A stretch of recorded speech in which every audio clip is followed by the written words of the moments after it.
remember how powerful you felt when you were a kid for the first time, when you got handed the remote by your mom or your dad and they were leaving the room, especially if you were sitting beside a brother or sister on the couch? Whoever had control of the remote, it seemed, controlled the world at that time. And it's no less true today.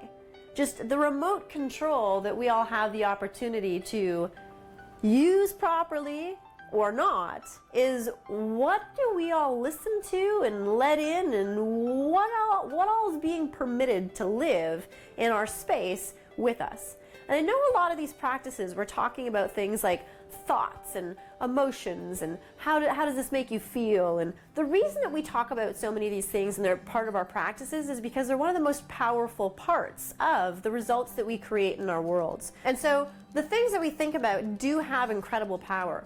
There were some studies that have been done in the past, 50 years that are extraordinary.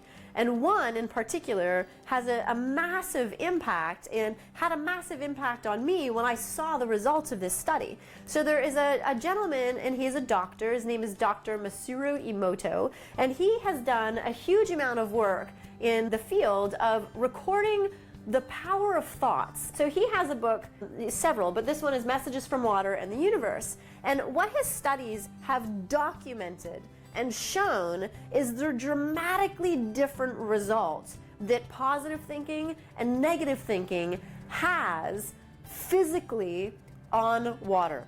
You don't have to believe me. You can Google it. You can look at the research. You can see all of the information yourself. It's fascinating.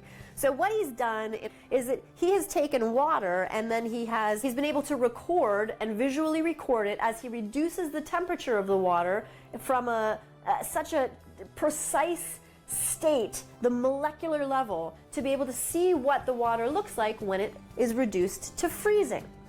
In one experiment, there is negativity projected at water. There is angry noises and negative energy and negative words, and everything is just completely treated, abusively. And he records the way that this water looks when it's frozen. And it looks like it's, a particle from the planet in the movie Armageddon, and the massive, piece of space that was hurtling at the earth, and it was all rigid and rawr. Very Dr. Seuss-like looking. Then he recorded what water looks like when it is reduced to freezing, but it has feelings of love projected at it, and positivity and appreciation and beautiful music, and just energetically that also is in the space that water is in. The picture of what this looks like when it is frozen, they're gorgeous.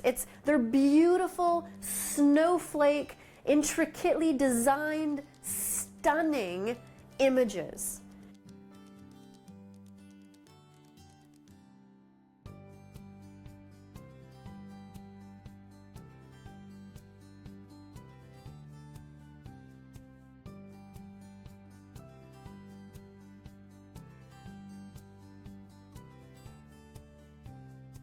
That is the only difference in the two different experiments, was the type of energetic intention that was projected at this water.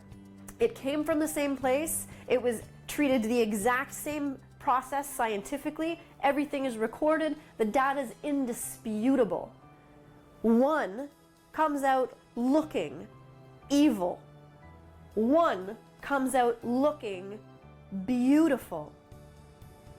What we think about, what we allow to live inside of our bodies from a thought perspective, from an energy perspective. If our bodies are made up of over 70% water, what we think about has the ability to physically make us look different based upon what we think and based upon the energy that we feel inside of our bodies. So the reason why so many of these practices are referring to things like what we think about, what we allow ourselves to focus on, is because it's the biggest area of influence that all of us have in our lives. End of story. And so this one again is no different. So sole possession of the remote control means, what do you listen to? What do you watch? What do you let in? Who do you spend time with? And how do all these things have an echoing effect that make an influence in the reality of what your life happens to be? And, particularly for people who are working really hard towards accomplishing something massive for your life. For me, when I was learning to build a business and then train other people how to run businesses and go through incredible levels of never done before, repeatedly, over and over and over and over again, and receiving disappointment on a constant basis, we were relentless with what we programmed ourselves with, because we had no ability to be on track without all of these other voices in our worlds completely taking over for the doubtful one that existed inside of our own heads. We were doing things we had never dreamt possible. We were doing things we didn't know if we could do. And so to depend on listening to the unsure voice that we all had inside of us, instead, we would put Jack Canfield on and listen to the success principles as we drove into the office that day, because he was sure that we would get the job done. So high five to Jack. We would read the Chicken Soup for the Soul books. We would all feel good about what was going on. We relied on the science of other people, and we looked for scientifically proven theories. We didn't look so much for just, positive stories, although other success stories have a massive influence over how we feel when there's something in that story that we connect to. When we hear somebody else accomplishing something, surviving a challenge, victoriously coming out the other side, we absolutely identify with that. We cheer that on. We celebrate the success of each other. We genuinely want to see each other do well. That's part of the amazing gift of being human. Being an average human is a pretty unbelievably, incredibly high-ranking thing to be on the, space, planet, time continuum, whatever it's called. It's an amazing thing to be. An average human, that's a fascinating creature. So we do want to see each other do well. So when it comes to sole possession of the remote control, consider, when you come home, what kind of television do you watch? And how does it make you feel? And there's not a right or a wrong rule, and it's not about dismissing things from your life and only watching these particular things. This isn't a rule. This isn't about control. I mean, it's a remote control, but this isn't about control. It's about influence, and just having an understanding and an awareness that when you need to influence yourself to feel more confident and to feel good, you can watch movies that'll do that for you, right? A movie is supposed to move you. There's supposed to be an emotional experience. That's why it's called a movie. Which ones do you watch? We and the people that worked in my office got subjected to a relentless barrage of watching Rudy and U-571 and Remember the Titans and G.I. Jane and Gladiator and 8 Mile and Secretariat and Aaron Brockovich and every single underdog success story that I could find. Miracle, one of my favorites. Any of them, all of them that celebrated the, human spirit and accomplishment. Legally Blonde, all of these stories, they are incredible stories to watch. And when you sit there for the hour and a half that it takes to go through the story from beginning to end, and you absolutely get alongside of that character and you vote for them every time to be able to win, the emotional experience at the end when there's the celebration of victory, that's something that you genuinely feel. That genuinely fuels you. It genuinely puts you into a higher energetic place. That's a good thing. Do you watch the horror movies for thrills? Sure, fine, no issue. But it's about when you feel that you need something to make you feel focused, you have an absolute arsenal of incredibly done films that have been created for this express purpose, to be able to contribute in a positive way. Incredible documentaries. I just watched a documentary, I Am. Unbelievable documentary. Learned fascinating things about consensus decision making. When you see a fleet of birds that are all flying at the same time, and how is it that they know to turn at the same time when there's so many of them? incredible documentary, but also had insights into us. So what do you feed yourself with? What is it that you watch? Another part of that question is, what is it that you listen to? What kind of music do you listen to? And, again, no judgment. Listen to whatever you love. Listen to different music for different parts of your day. Do you listen to different music when you're working out as opposed to when you're prepping for, a meeting? I'm sure you do. Does that music contribute to you in a way that you need it to? For me, one of the people that has always been the most incredible influence in my life, I have listened to Pink like a religion for a decade.